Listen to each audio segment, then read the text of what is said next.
Hello friends, welcome to our one-day online orientation course on new engineering materials.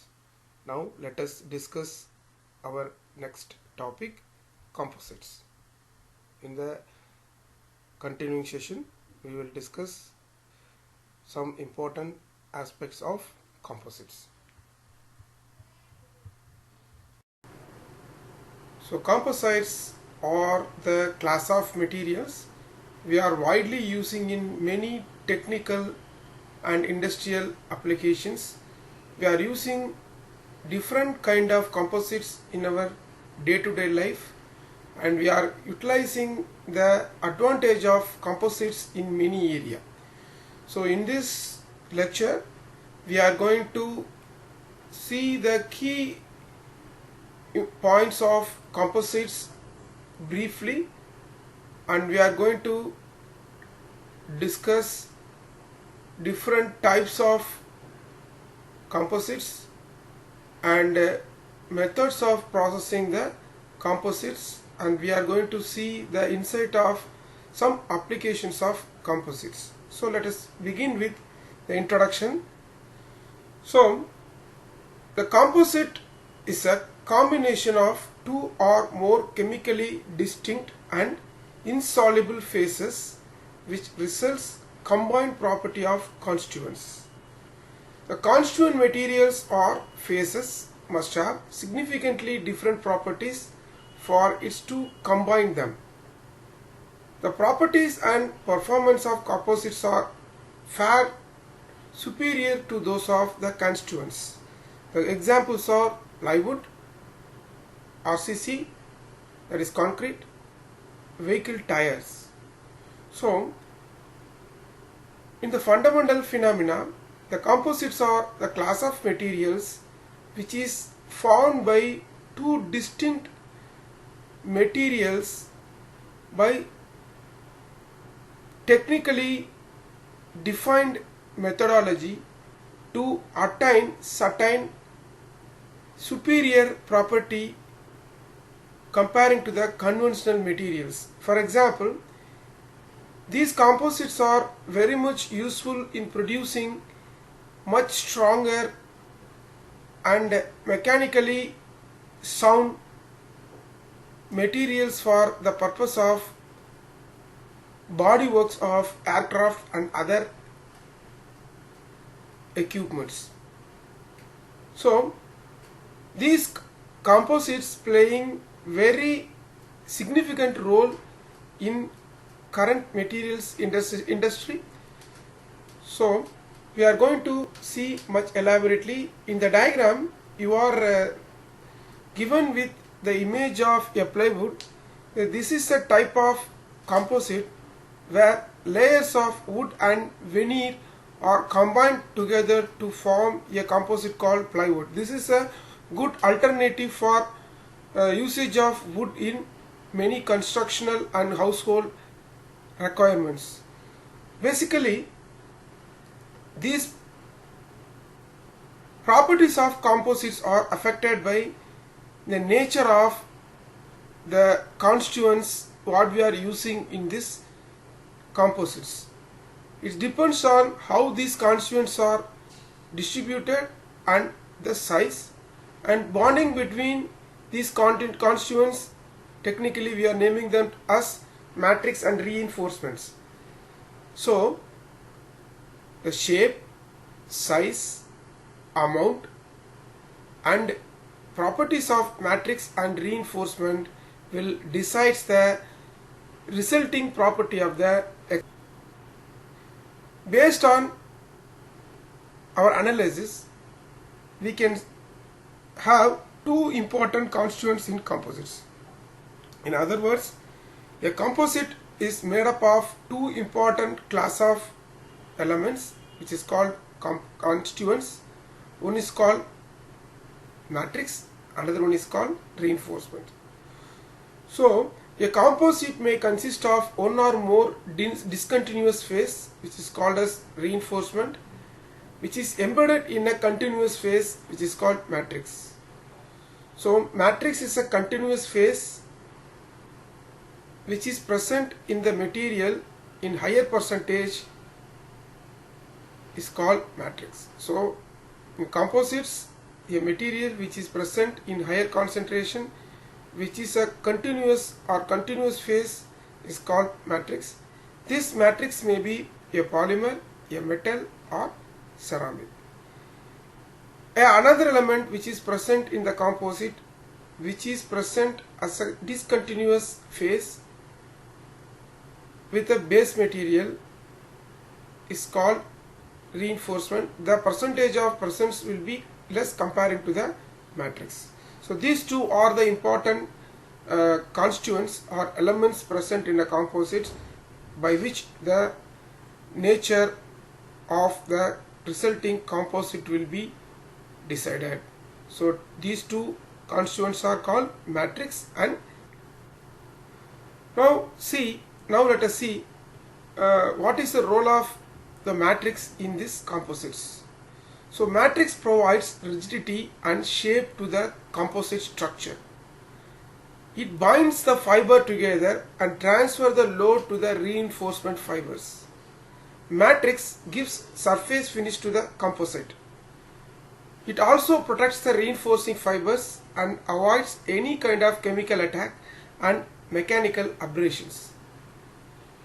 These materials influences the performance characteristics such as ductility, brittleness, impact strength, and resistance to the fatigue. This matrix also helps to isolate fibers and allowing the individual fibers to act independently. The matrix material has a significant influence on the failure mode of a composite. So in the diagram you are seeing the picture of a concrete composite where we are using coarse sand or gravel as a reinforcement which is present in the cement matrix. So in the concrete, cement is the matrix which is doing the activity of holding this reinforcement elements such as iron rod, coarse sand, gravel, everything together to produce the final structure of a. So based on the type of matrix present in a composite, the composite may be classified into three types. Number one is polymer matrix composite. Number two is metal matrix composite. Third one is ceramic matrix composites. So the matrix we are using in a composite is polymer type of material, organic type of material. They will be called as polymer matrix composites. If the main constituent of matrix element is metal, they will be called as metal matrix composites.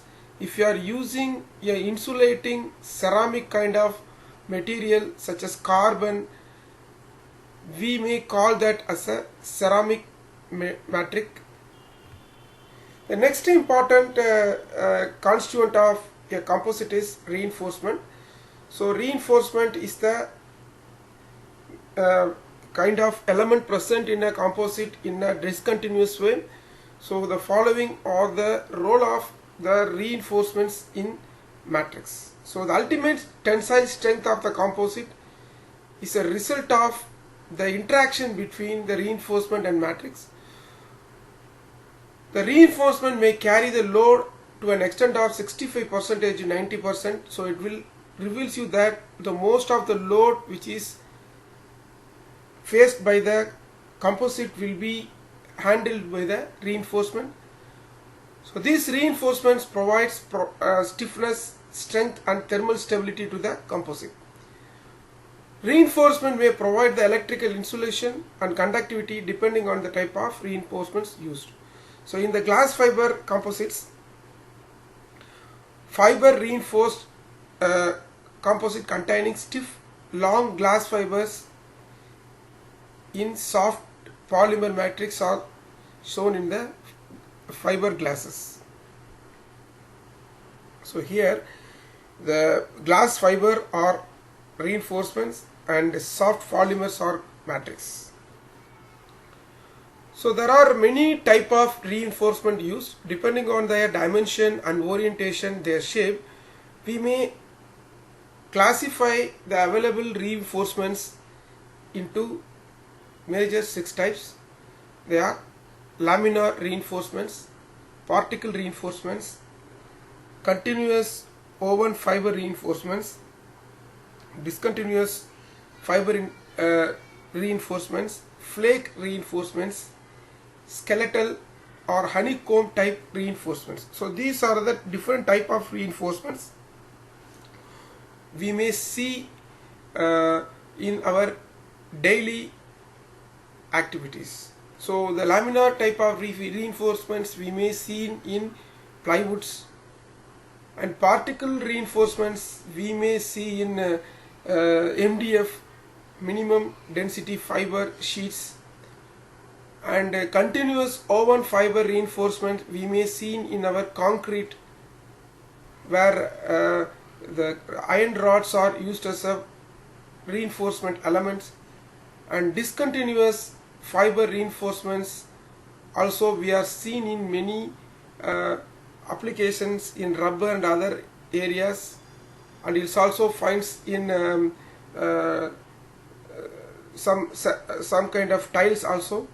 And flake reinforcements, where these reinforcing elements are used in the form of flakes or some plates, and skeletal or honeycomb type of reinforcement we may see in paper packings and paper composites. So these are all some of the structural reinforcements we are using in our many products. So in the form of reinforcements, we may generally have 3 forms of reinforcements. They are fibers, particulates, flakes. So fibers, these are all having cross section. Anything can be circular, square or hexagonal. They may have the diameter ranging from 0.00252 to 0.0125 centimeters, and they will have good length to diameter ratio, varies 100 for chopped fibers and more large for continuous fibers. And particulate fiber, where you are having small particle that impeded dislocation movements and strengthen the matrix. So here we are achieving the strengthening of that metal composites by introducing the small particles of reinforcement materials in the form of small particle. By the way, it will strengthen the material by strengthening the matrix. So the particle size may be greater than 1 micrometer, and strength of the particle involved in load sharing with matrix. So the last type is the flakes, the flat plate forms like chips. This can be used as a reinforcements in many composites.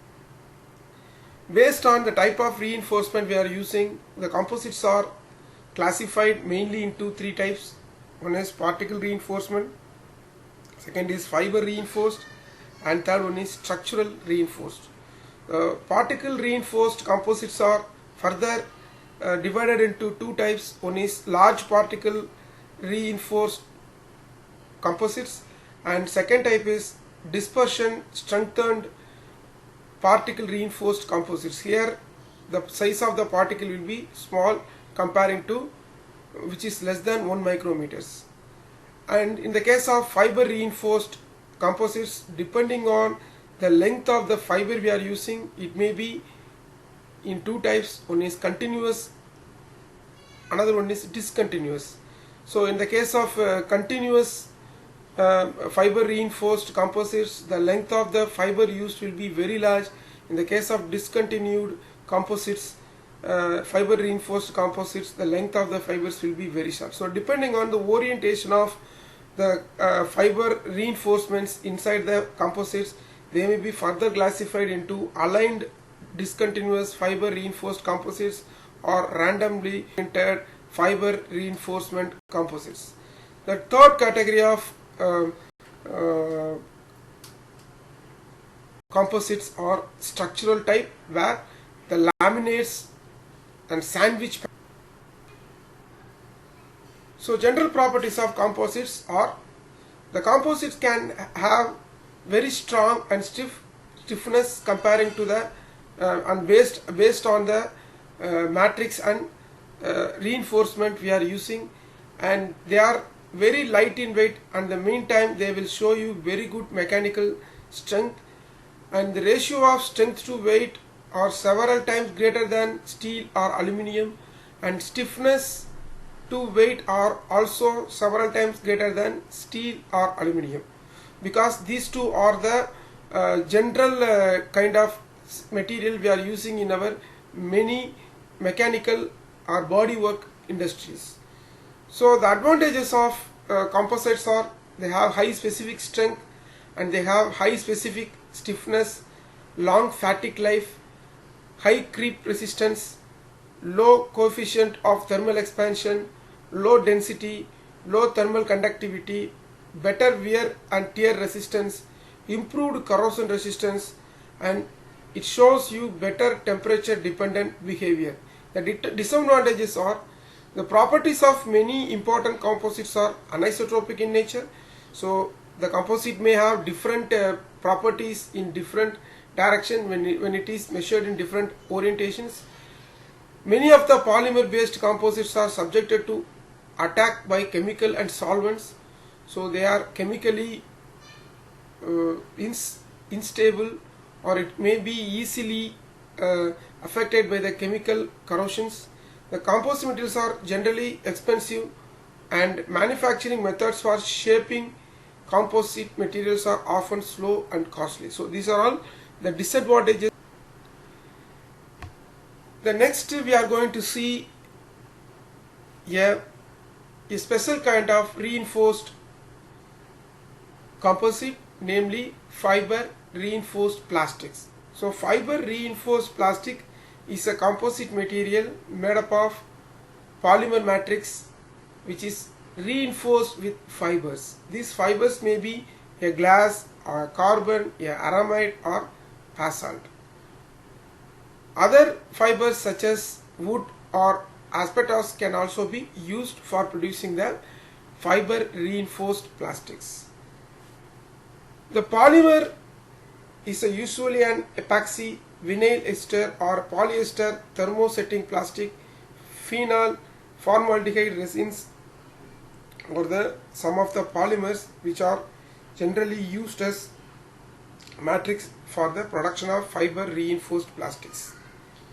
Since we are using these polymers as a matrix, these composites are generally known as fiber reinforced plastics.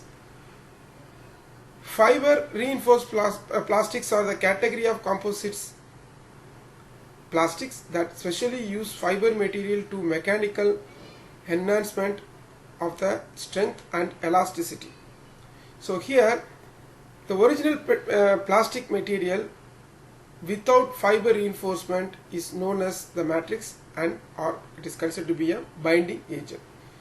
So here the relatively weak plastic is reinforced by stronger, stiffer reinforcing fibers. The extent that strength and elasticity are enhanced in the fiber reinforced plastics depends on the mechanical property of both fiber and matrix, their volume relative to one another, and the fiber length and orientation within the matrix. So this will decide the resultant of the properties.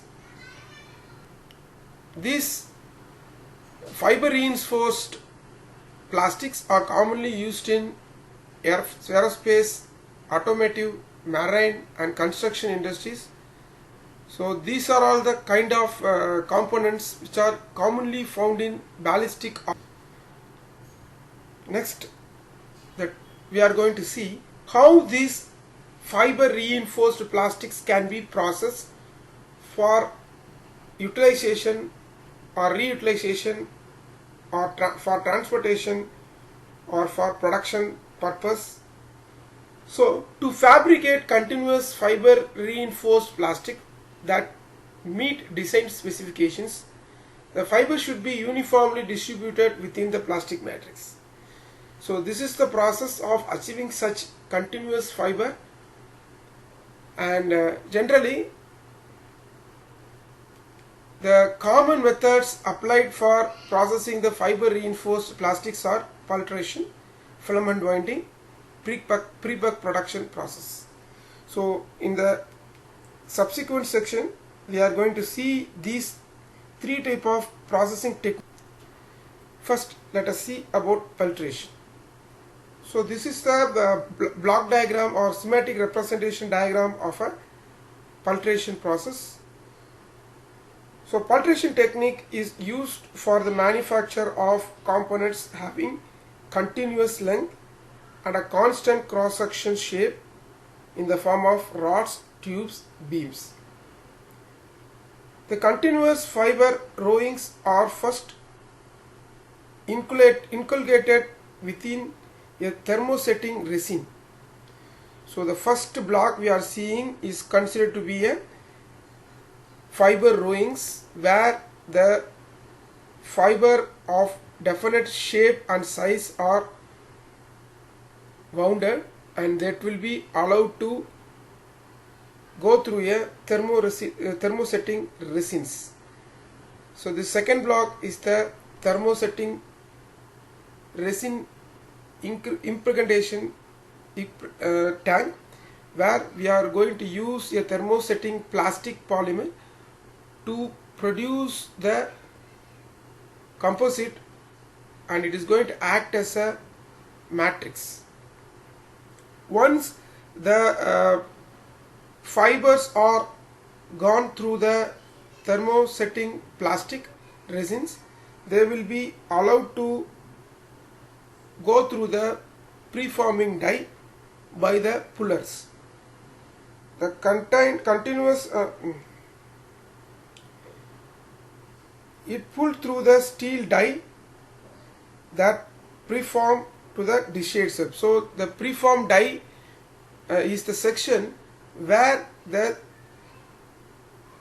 fibers which is combined with the thermosetting resins are allowed to pass through to produce the desired shape by pre-structured dies. So here the shaping and structuring of the resultant composite will be done. Next block is the curing die, where we are using heating process for curing the thermoset plastic to produce the final shaping. Then the pulling device draw the stock through the curing die after subsequent amount of time, and it will be pulled out of the curing die, and it will pass through the next section, where we can cut these continuous fiber to a desired length. Tubes and hollow sections are made possible by using center mandrel or inserted hollow cores in this curing die. Or here the matrix material used is polyesters, vinyl esters and epoxy resins.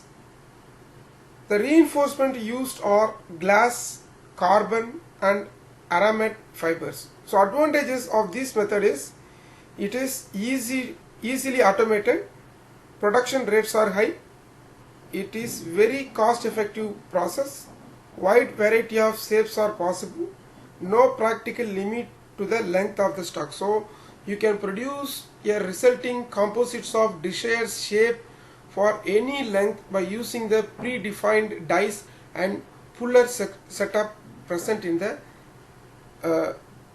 processing equipments. Next is the filament winding technique. The filament winding is the process by which continuous reinforced fibers are accurately positioned in a predetermined pattern to form a hollow cylindrical shape. The fiber either as individual strands are first fed through the resin, similar to the process what we done in the previous method, and then continuously wound on the mandrel using automated winding equipments.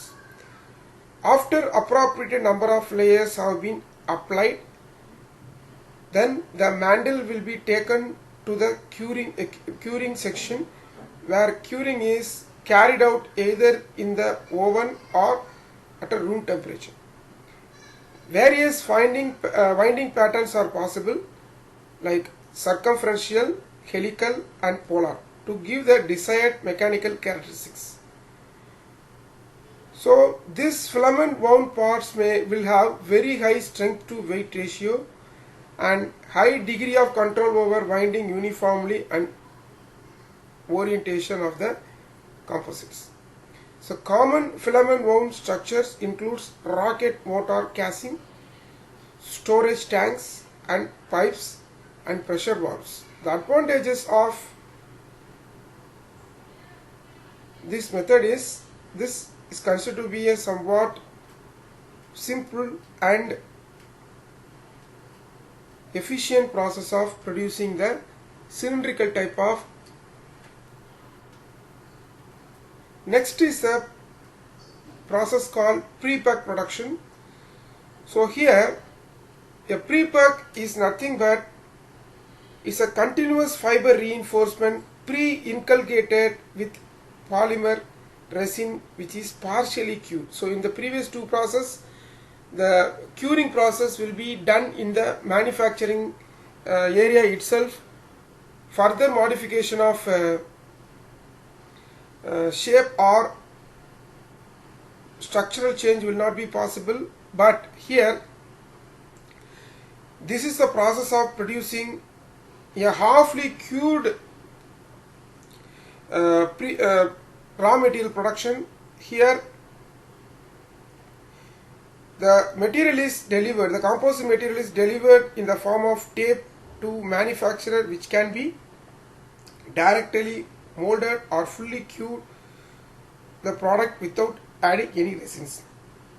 So the resins are pre-measured and it is available with the